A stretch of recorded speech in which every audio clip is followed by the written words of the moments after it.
வெள்ளாங்கோயிலுக்கு வந்தாங்க. முத்துப்பனைங்க தோட்டத்தில் வருவாங்க போவாங்க, மணியண்ணோட இருப்பாங்க. நாங்கள்லாம் போய் பார்ப்போம். எல்லோரும் நெல்லிச்சோள ஒரு பக்கம் தோட்டத்துக்குள்ளே எல்லாம் போவாங்க வருவாங்க. நிம்மதியாக எல்லாத்தோட நல்லா பேசுவார், பிடிப்பார்.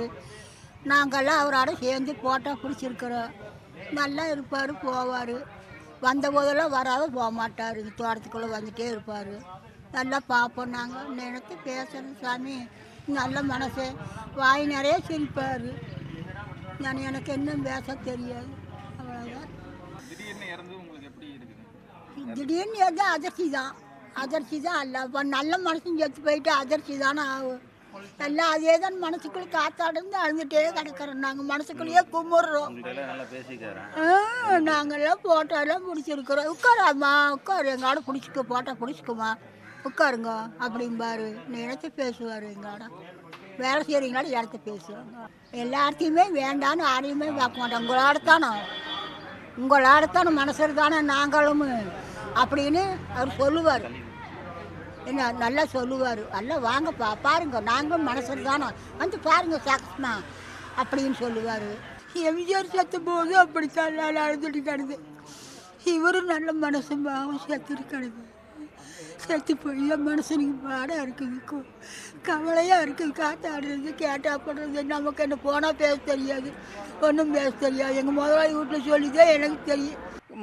அர்த்தநாரி அண்ணன் அவர்களோட அண்ணார் பொண்ணு. நான் இங்கே வந்து 4வது படிச்சுட்டு இருந்தேன். எங்கள் வீட்டில் தான் ஒரு விவசாய தூரல் நின்று வச்சு முந்தாணி முடிச்சு எல்லாம் படம் எடுத்தார். ரொம்ப நல்லா பழகுவாருங்க. ஒவ்வொரு சீனும் எடுக்கிறப்போ ஒரு விவசாயியில் நாம்பெல்லாம் இப்படி பேசுகிறீங்க அப்படின்னு சொல்லி சிரித்தா கூட என்ன மஞ்சளா இப்படி பேசுகிற அப்படின்னு சொல்லிட்டு நல்லா பேசுவாருங்க. எங்களோட நல்லா பழகுவாருங்க. அவர் ஆட்டெல்லாம் இனிமேல் இருக்கிறதுக்கு நம்மளுக்கு ஒரு ஆள் இல்லைங்க வெள்ளாங்கோயிலில். எவ்வளவு என்னென்ன படம் எடுத்துருக்காங்க? எங்கள் வீட்டில் ஃபுல்லாக ஒரே விவசாயம் எடுத்தாருங்க. அப்புறம் தூரம் நின்று வச்சு கொஞ்சம் கொஞ்சம் சீன் எடுத்தாங்க. இந்த ஆடு பால் கறக்கிறது நம்பியார் சீனு, பாக்கியராஜ் அண்ணன் வந்து இந்த யார் சுலோச்சனாவை மஞ்சக்காட்டில் குடத்தை போட்டு போகிற மாதிரி சீனு அதெல்லாம் இங்கே எடுத்தாங்க. அந்த கிணறு இதெல்லாம் ஒரு விவசாயியில் கிணறு இதெல்லாம் எடுத்தாங்க. ஒரு விவசாயம்னா ஃபுல்லாகவே இங்கே தானுங்க. ஒரு 2 ஆமாங்க. குழந்தைய நான் சின்னதாக இருந்து நல்லா பழகுவாருங்க. மஞ்சளான்னு கூப்பிடுவார். நான் க்ளோஸாக எங்கள் சித்தப்பாக்கிட்ட எப்படி பழகுறோமோ அதே மாதிரி தாங்க அவர்கிட்டையும் பழகுவோம். அவர் அதுக்கப்புறம் எவ்வளவோ நாள் கழித்து நான் பார்த்தேங்க. நல்லா படித்து கல்யாணம் பார்த்ததுக்கப்புறம் சொல்லிட்டார், மஞ்சளா தான் நீன்னு சொல்லிட்டார். எனக்கு அப்போ ஒரு இதாக இருந்துச்சுங்க. இப்போ சொந்தக்காரர் கொஞ்ச நாள் கழித்து பார்த்தா தெரியாதுன்னு சொல்லிடுவாங்கன்னா அவர் வந்து நம்ம மஞ்சளா தானே அப்படின்னு சொல்கிறப்போ எவ்வளோ இதாக இருக்குங்க. அதெல்லாம் இப்போ நினச்சா ரொம்ப கஷ்டமாக இருக்குது. இந்த வெள்ளாங்கோயில் மண்ணிலே பிறந்து இன்றைக்கு திரையுலகில் மிகப்பெரிய ஒரு இமயமாக இந்திய திருநாட்டினுடைய மிகப்பெரிய இயக்குனராக வலம் வந்து கொண்டிருந்த கே. பாக்கியராஜ் அவர்கள் இந்த மண்ணுலகை விட்டு விண்ணுலகிற்கு சென்றது ஆழ்ந்த வருத்தத்தை அடைகிறது. இந்த வெள்ளாங்கோயில் மக்கள் அனைவரும் நாங்கள் எண்ணில்லா துயரம் அடைந்து இந்த ஊர் மக்களை இன்று கண்ணீர் சிந்திக் கொண்டு இருக்கிறோம். அவருடைய ஆன்மா இறைவனடி சேர பிரார்த்தித்துக் கொள்கிறோம். எங்கள் வீட்டுக்காரர் அர்த்தநாரி, அவரும் ஒன்றா ஸ்கூலில் படிக்கும்போது இங்கே 5th ஃப்ரெண்ட்ஸுங்க ஒருகை யோசை எடுக்கிறதுக்கு முதல்ல வந்துட்டு இந்த ஊரை பார்க்குறக்கு வந்தார் ரொம்ப நாள் கழித்து. அப்புறம் எங்கள் வீட்டுக்காரரை சந்தித்து, அண்ணா இங்கே ஒரு படம் எடுக்க போகிறேன், எனக்கு ஹெல்ப் பண்ணுங்கன்னாரு. அப்புறம் எங்கள் தோட்டத்துலேயே தான் ஃபுல்லாக ஒருகை யோசை தூரல் நின்று வச்சு நிறையா லொக்கேஷன் பார்க்குறது ஃபுல்லாக எங்கள் வீட்டுக்காரர் தான் பண்ணிட்டு மணி அண்ணான்னு தான் கூப்பிடுவார். சித்தாரில் கூட அவர் ஒரு 40 ஏக்கரா தோட்டம் வாங்குறதுக்கு அவர் ஹெல்ப்பாக இருந்துட்டு அதை மேனேஜ் பண்ணி கொடுத்தாரு. எங்கள் வீட்லேயே தான் நைட்லேயே எல்லாம் கூட மாடியில் தங்கிட்டார். பிரவீனாவும் இங்கே வந்தாங்க. ஃபஸ்ட்டு இங்கே வந்த அப்புறம் பிறந்த நாள் கூட கோபியில் கொண்டாடினோம். பிரவீனா இருக்கும்போது அவங்க இறந்ததுக்கு கூட நாங்கள் எல்லோரும் இங்கே இருந்து போனோம். நிறைய ஆறுதல் சொல்லிட்டு வந்தோம். எங்கள் வீட்டுக்காரர் இப்போது 21 இறந்துட்டார். அப்போ என்கிட்ட ஃபோனில் இது பண்ணி வர முடியல, கொரோனா டைம் பேசிகிட்டு இருந்தார். அவங்க பொண்ணுக்கு குழந்த பிறந்தப்போ என்கிட்ட எதாக இருந்தாலும் ஃபோனில் கேட்பார், பேசுவார். இல்லையா அவங்க நண்பர்களுக்கு ஃபோன் போட்டால் கூட மணி அண்ணன் ஒய்ஃப் என்ன பண்ணுறாங்க, நல்லா இருக்காங்களா அப்படின்னு கேட்பாங்க. இப்படிதான் சொல்லுவாங்க. நல்லா எங்களுக்கு மிக அவர் எனக்கு எங்கள் வீட்டுக்காரரும் இன்றைக்கி பிரதோஷம், அதே திதி அன்னைக்கு அவர் இறந்துட்டார். காலையில் அவர் நண்பர் வந்து ஒடியாந்தார், பழனிசாமி. அவர் சொன்னது எனக்கு பெரிய சாக்காக இருக்குது. வெள்ளாங்கோயில் பாக்கியராஜ் இறந்தது ரொம்ப பெருமகள். தண்ணி அழுகாட்சி தான் ஓடுது வெள்ளாங்கோயில் வந்து இருந்து அவர் வெள்ளாங்கோயில் நிலநாட்டி எத்தனையோ பண்ணார் வெள்ளாங்கோயிலுக்கு. ஆனால் இப்போ காலம் ஆகிட்டார். என்ன பேசுகிறேன்னே புரியல. அப்படியே ஒரே டென்ஷனில் ஓடிட்டு இருக்குது வெள்ளாங்கோயில். என்ன பேசுகிறேன்னே தெரியல. எனக்கு வந்து ஒரு 16 வருஷத்துலேருந்து பழக்கம், 16 வயதுலேருந்து பழக்கம். எங்களுக்கு நல்ல பழக்கம், நல்ல நண்பர் மத்தியில், நல்ல நண்பர். வெள்ளாங்கோயிலுக்கே நல்ல நண்பர். வேறு சொல்கிறக்கே ஒன்றுமே எங்களுக்கு ஓடலை. காத்தால செய்தி கேட்டோம்னு அனுபவமா? ஆமாம், வந்தாங்க, எங்களை கூப்பிடுவார், நாங்கள் போவோம். இப்போ தற்போதைக்கு எடுத்தது தானுங்க,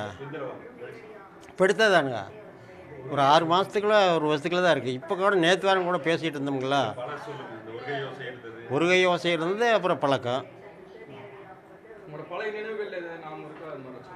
பழைய நினைவுகள் நிறையா இருக்குங்க சார். அது வந்து இப்போது ஒன்றுமே நினைவுக்கு வர்றதில்லை. பழைய நினைவுகள் ஏகப்பட்டது இருக்குது, அதெல்லாம் சொல்ல முடியாத அளவுக்கு. 3 பேர் நாங்கள், அப்சாமி, நான், இவர், அப்புறம் இன்னொருத்தர் கந்தசாமி, அந்த பாலை, எல்லாருமே 4-5 பேர் பழக்கம்.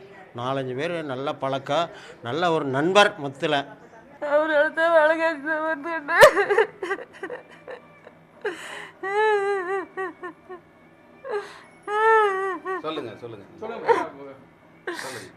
என்னால் பேச முடியல. உங்கள் குடும்பத்தில் என்ன மாதிரி பரவாயில்ல கட்டி, இவர் பரவாயில்ல, இவருக்கு இந்த மாதிரி கிடைக்கிறது எங்களுக்கு அதிசயம் தான். உண்மையாக என்னென்ன பண்ணார்? செத்துருக்காரு, செத்துருக்காரு. எங்கள் பிள்ளைய கூட்டிகிட்டு போய் கூட பெட்டில் வச்சுருந்தாங்க குழந்தையில. நடுப்பொண்ணு உடம்பு சரியில்லாது. அப்புறம் உடம்பு துணிமணி கூட எடுத்து கொடுத்துருக்காரு பொண்ணுக்கெல்லாங்க. முறுக்கெல்லாம் கூட கேட்பாருங்க, கூட அனுப்புவோம், நல்ல பண்ணுவார். ரொம்ப பிடிக்குமா? பிடிக்குங்க. அப்புறம் வீட்டுக்கு கூட வந்தார். நாங்களாம் அவரை வந்து அண்ணான்னு தான் கூப்பிடுவோம். 1980 இங்கே வந்து ஒருகை யோசை ஷூட்டிங் எடுக்கும்பொழுது தான் அவரோட தொலைவிலிருந்து பார்த்து ரசித்தோம். அப்பொழுது வந்து நாங்கள் 10ஆம் வகுப்பு படித்து கொண்டு இருக்கிறோம். பள்ளிக்கு வந்து பங்குத்தொகை 7500 ரூபாய் கட்ட வேண்டிய சூழல்.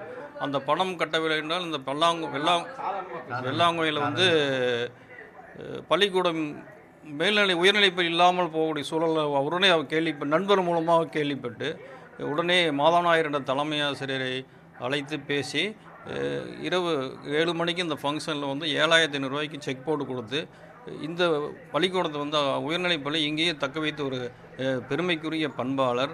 எங்களுடைய சித்தப்பா அவருடைய மகள் வந்து சிறு வயதில் கண்ணு தெரியாதுங்க, கால் 2 பயங்கர வீக்கம்.